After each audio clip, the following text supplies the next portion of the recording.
Daniel Bergin, an adjacent professor at St. Cloud State, is a Minneapolis, Minnesota native and a University of Minnesota graduate with a degree in media studies.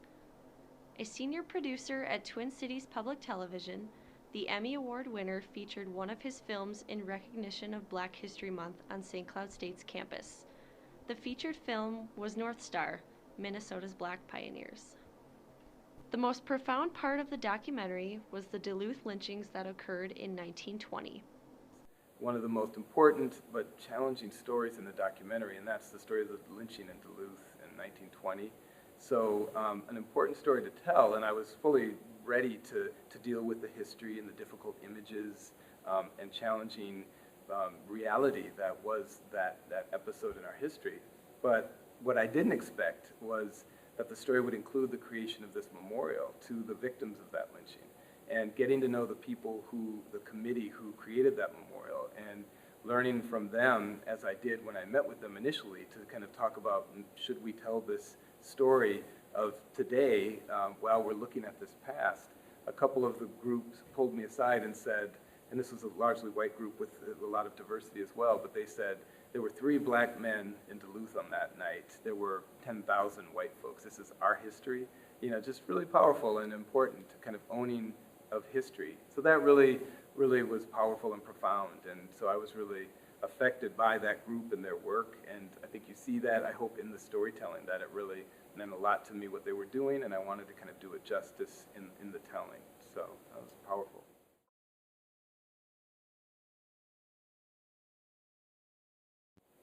So today we watched North Star, Minnesota's Black Pioneers, and it's kind of a journey through the state's diverse history. It's really a look at Minnesota history through the experience of the African Americans in the state, and how blacks, although small in number, really made major contributions to the identity, the political identity of Minnesota.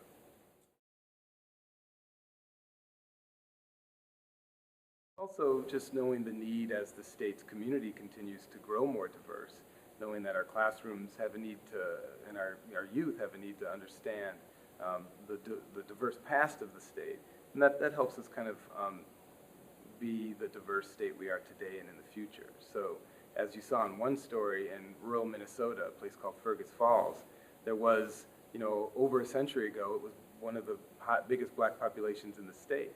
And it had a diversity, and it had the struggles of a diverse community, but it also was a better community for that, and it kind of created these great Minnesota citizens that are now living throughout the state. I think, media definitely is a part of that. By telling these stories through the power of cinema, through documentary films, it's a real compelling way to relate the history to viewers in a range of settings, from in your living room watching it on PBS to in a classroom learning about it with curriculum with your teacher. So the importance of history just is so key, and it's around us every day, and I think by acknowledging history and diverse history, we become a better community. To find more information about North Star, Minnesota's Black Pioneers, and Daniel Bergin's other films, go to www.tpt.org.